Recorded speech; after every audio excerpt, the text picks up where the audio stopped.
की धाराओं के तहत मुकदमा भी दर्ज किया जाएगा। अब तक 2 दर्जन अधिकारी काम पर लौट चुके हैं, लेकिन बाकी अधिकारी तो लौट नहीं रहे हैं, जिनकी संख्या सैकड़ों में है। हाँ, तो जब तक सीओ काम पर नहीं लौटेंगे तब तक सरकार लाख दावा कर ले, काम काज सुचारू रूप से शुरू नहीं हो सकता। नमस्कार, स्वागत है आपका सिटी पोस्ट लाइव में। मैं हूं ऋषि। 9 मार्च से करीब 1100 राजस्व अधिकारी और 11 फरवरी से 3500 कर्मचारी हड़ताल पर हैं। इसके चलते 537 अंचलों में काम बंद है। रोज 5500 म्यूटेशन और 10,000 परिमार्जन के आवेदन पेंडिंग हो रहे हैं। 40 लाख से ज्यादा मामले लटक गए हैं। दूसरी ओर विभागीय मंत्री का दावा है कि अंचल अधिकारियों में, कार्यालयों में लोगों के काम हो रहे हैं। इस मुद्दे पे बात करने के लिए हमारे साथ हैं श्रीकांत प्रत्यूष सर। सर, हड़ताल के चलते आम लोगों को किस तरह की परेशानियां झेलनी पड़ रही है? सर देखिए, आपने बताया ही कि क्या क्या परेशानी हो रही है। अंचलों में सारे कामकाज ठप हैं और अंचल कार्यालय में काम हो नहीं रहा है और लोग चक्कर लगाकर परेशान हैं। ऑफिस के बाहर फार्म बेचकर गुजारा करने वाले हड़ताल के चलते परेशान हैं। दाखिल खारिज और दूसरे काम कराने वाले परेशान हैं। बहुत खराब स्थिति हो गई है। कर्मचारी और सीओ हड़ताल पर हैं, सैकड़ों लोग लौट रहे हैं। ऑनलाइन आवेदन लिया तो जा रहा है, मतलब कॉमन सर्विस सेंटर की व्यवस्था की गई है, लेकिन यहाँ सिर्फ आवेदन लिया जा रहा है, उस पर कोई कार्रवाई नहीं हो रही है। स्ट्राइक की वजह से आवेदनों पर कार्रवाई होगी कैसे? तो बहुत मुश्किल में है लोग और परेशान हैं, क्योंकि बाहर से लोग आ रहे हैं छुट्टी लेकर ज़मीन का म्यूटेशन कराने, ज़मीन की मापी कराने, और कोई काम हो ही नहीं रहा है। सर, ये सवाल और भी है कि जमीन की रसीद नहीं कट रही है, दाखिल खारिज का काम भी ठप पड़ा है। बिल्कुल, मैंने कहा है कि ज़्यादातर लोग अंचल कार्यालय दाखिल खारिज कराने, परिमार्जन करवाने, ऑनलाइन पोजीशन सर्टिफिकेट लेने के लिए या ज़मीन की मापी कराने के लिए ही आते हैं, और लोग आ भी रहे हैं, लेकिन ज़मीन की रसीद नहीं कट रही है। हड़ताल के बाद आने के लिए कहा जा रहा है। ज़मीनी विवाद के निपटारे के लिए लोग भटक रहे हैं। ज़मीनी विवाद का निपटारा जब तक सीओ नहीं रहेगा होगा कैसे? तो जो लोग छुट्टी लेकर आए हैं, नौकरी छोड़कर आए हैं, छुट्टी लेकर आए हैं, वो परेशान हैं। लोगों की शिकायत है कि जो लोग पैसा देते हैं उनका काम जल्दी कर देता है कर्मचारी, सब जो नहीं देता है उसको घुमाते रहते हैं। रजिस्टर 2 में जानकारी कर्मचारी दर्ज करते हैं, वे रसीद में ठीक से ज़मीन की जुड़ी जानकारी नहीं लिखते, ज़मीन की नापी नहीं हो रही है। और ये तो पता ही है कि आपको परिमार्जन का काम बहुत बड़ा है, क्योंकि जानबूझकर कर्मचारियों ने सबके ज़मीन में नाम गलत लिख दिया है मालिक का, ताकि परिमार्जन की ज़रूरत पड़े। और परिमार्जन के लिए 2000 से लेके 20,000 25,000 वसूला जा रहा है। तो घुसखोरी तो बहुत है, और ऊपर से हड़ताल सीओ और कर्मचारियों की, तो उससे बहुत परेशानी हो रही है। सर, राजस्व सेवा के अफसर कर्मचारी क्यों हड़ताल पर हैं? देखिए, यूनाइटेड बिहार राजस्व सेवा संघ के अध्यक्ष से मैंने बात की, आदित्य शिवम शंकर। उनका कहना है कि बिहार राजस्व सेवा नियमावली 2010 के आधार पर DCLR मतलब डिप्टी कलेक्टर लैंड रिफॉर्म का पद बना था।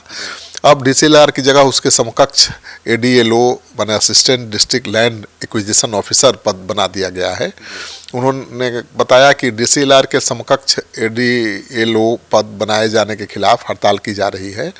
पहले उनकी हड़ताल 2 फरवरी से 5 फरवरी तक चली, उसके बाद 9 मार्च से फिर से वो हड़ताल पर है। मुख्यमंत्री नीतीश कुमार से निवेदन किया है सीओ संघ ने कि उनकी मांगों पर गंभीरता से विचार करे सरकार, क्योंकि उनकी मांगें जायज़ हैं। सर, क्या है DSLR बनाम ADLO मामला? मैंने बताया ही ना कि बिहार राजस्व सेवा में DCLR के 101 पद हैं, और यह बिहार राजस्व सेवा नियमावली 2010 के अनुसार द्वितीय प्रोन्नति का पद है। अक्टूबर से दिसंबर 2023 के बीच 100 से ज़्यादा राजस्व अधिकारियों, अंचल अधिकारियों का प्रमोशन DCLR के पद पर किया गया, लेकिन उनकी पोस्टिंग नहीं हुई। मामला विधानसभा में उठा। विधानसभा में दिए गए आश्वासनों के बावजूद DCLR के पद पर पोस्टिंग नहीं होने के कारण प्रमोट किए गए अधिकारियों ने पटना हाईकोर्ट में याचिका लगाई।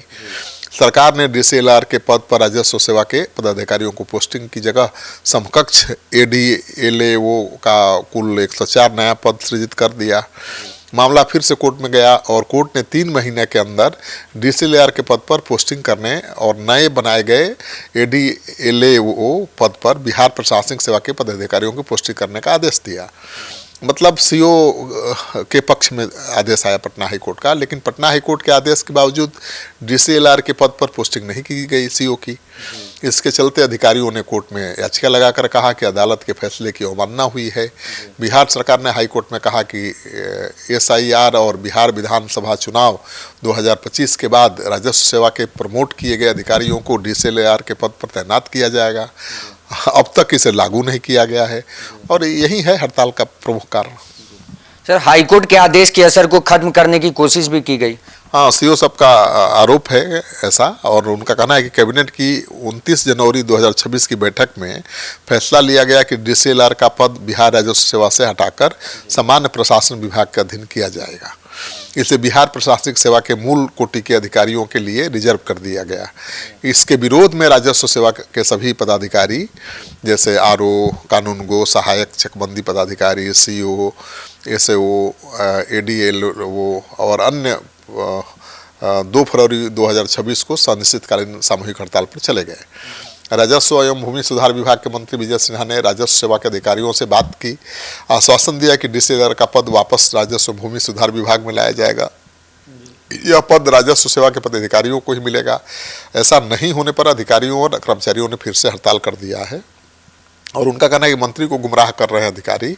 मंत्री ने जो वादा किया था उस वादे को अमल में नहीं लाने दे रहे हैं अधिकारी जानबूझकर, ताकि बिहार प्रशासनिक सेवा वर्सेज मंत्री की हो जाए लड़ाई। तो कई तरह के आरोप हैं।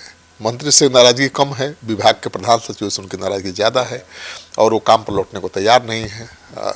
सरकार धमकी भी दे रही है। सर, हड़ताल कर रहे हल्का कर्मचारी के क्या है काम?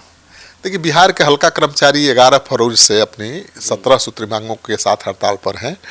इससे राजस्व सेवा के अफसरों की हड़ताल को बहुत ताकत मिल रही है और हल्का कर्मचारियों के काम अंचल में दाखिल खारिज कराना, जमीन का रसीद काटना, सरकारी जमीन का रिकॉर्ड रखना, परिमार्जन करना, जमीन सर्वे में सहयोग करना, खतियान और खसरा को अपडेट करना है। बहुत महत्वपूर्ण काम है उनका और वो भी हड़ताल पर आ गए हैं, तो सीओ की हड़ताल को और ताकत मिल गई है। सर, हड़ताल पर विभागीय मंत्री विजय सिन्हा के तेवर सख्त हैं, बर्खास्तगी की चेतावनी भी दे रहे हैं। देखिए, मंत्री विजय सिन्हा एक के बाद एक पत्र जारी कर अफसरों को हड़ताल खत्म करने का कह रहे हैं और 18 मार्च को 23 राजस्व पदाधिकारियों को निलंबित भी किया गया। मंत्री ने हड़ताल को अवैध करार देते हुए अल्टीमेटम दिया था कि 25 मार्च तक राजस्व अधिकारी काम पर लौट जाएं, नहीं तो सेवा टूट, वेतन कटौती और अन्य कठोर अनुशासनिक कार्रवाई की जाएगी। इसके बाद भी हड़ताल जारी है। सीओ झुकने को तैयार नहीं है।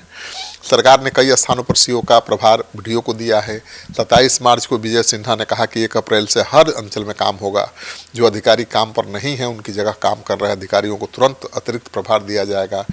प्रधान सचिव CK अनिल ने पत्र जारी कर कहा कि जो अधिकारी हड़ताल में शामिल नहीं हैं उन्हें उनके मूल पद के साथ साथ अन्य रिक्त अंचलों का भी अतिरिक्त प्रभार दिया जाएगा।